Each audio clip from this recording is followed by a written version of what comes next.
Начало XX века ознаменовалось не только активными философско-эстетическими исканиями, но и радикальной сменой традиционных устоев и ценностей.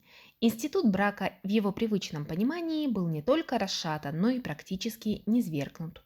Представители творческой элиты Серебряного века пытались доказать примером собственной жизни, что любовь не знает ограничений и правил.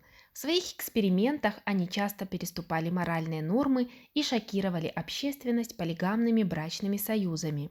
Вряд ли это можно назвать сексуальной революцией. В основе тройственных союзов лежала не сексуальная распущенность, а духовные поиски и стремление выйти за рамки традиционных межличностных отношений. Так, например, философ и писатель Мережковский и его жена, поэт и литературный критик Гиппиус, были убеждены в том, что общество будущего будет построено по законам тройственного устройства мира, царства Третьего Завета, которое придет на смену христианству. И в этом новом обществе будут другие формы семейных отношений, своеобразные творческие союзы, основанные на близости мировоззрений. Они и сами попытались создать такой. Брак Мережковского и Гиппиус не был основан на физической близости, они не казались друг другу сексуально привлекательными, при этом супруги не отказывали себе в отношениях с другими партнерами. Гиппиус увлекалась женщинами и другими мужчинами, нередко гомосексуальной ориентации, ее привлекала их недостижимость.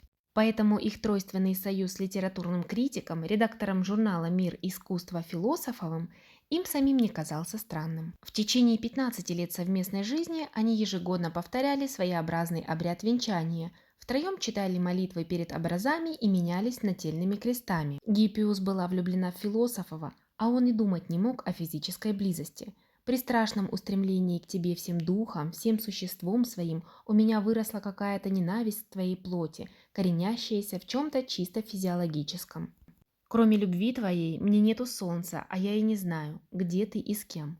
Эти строки Маяковский адресовал Лиле Брик. Когда они познакомились, она была замужем за Осипом Бриком и уходить от него не собиралась. Чувства с первого взгляда и до конца дней настолько поглотили Маяковского, что он смирился с существующим положением вещей.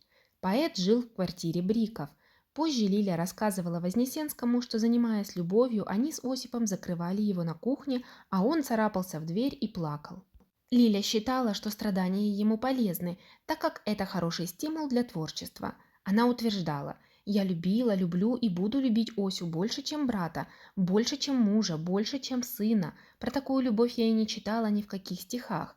Эта любовь не мешала моей любви к Володе». При этом никто из участников Тройственного союза не ограничивал себя в интимных связях с другими людьми. Лили Брик приписывает романы с заместителем наркомфина Краснощековым, режиссером Кулешовым, чекистом Аграновым. Осип Брик в течение 20 лет состоял в гостевом браке с Соколовой Жемчужной. Маяковский увлекался другими женщинами. Для Блока его жена Менделеева была прекрасной дамой, идеалом вечной женственности, поэтому отношения с ней могли быть только платоническими. Брак был для него священной мистерией, сакральным союзом. Удовлетворению плотских желаний служили проститутки. Кроме того, у Блока случались романы с актрисой Волоховой, с певицей Дельмас. При этом культ жены он поддерживал и среди своих друзей. Неудивительно, что один из них, поэт Андрей Белый, увлекся ей в не меньшей степени, чем ее муж. Менделеева ответила на его чувства, и их отношения продлились 2 года. Позже у нее случались и другие романы, но их союз с Блоком просуществовал 18 лет, вплоть до самой кончины Блока. Когда Ивану Бунину в Стокгольме вручали Нобелевскую премию по литературе, рядом с ним находились 2 женщины – жена Вера Муромцева и любовница Галина Кузнецова. Их совместную жизнь втроем вряд ли можно назвать поисками новых форм отношений. Бунин привел в их дом девушку, вдвое моложе него, и поставил жену перед фактом. Это его ученица, личный секретарь и приемная дочь. Они будут жить вместе. Полностью устраивал этот союз только Бунина. Женщины терпели друг друга до тех пор, пока Кузнецова не встретила другую женщину и не ушла к ней. Это только самые известные истории. Таких необычных семей в эпоху Серебряного века в богемной среде было много.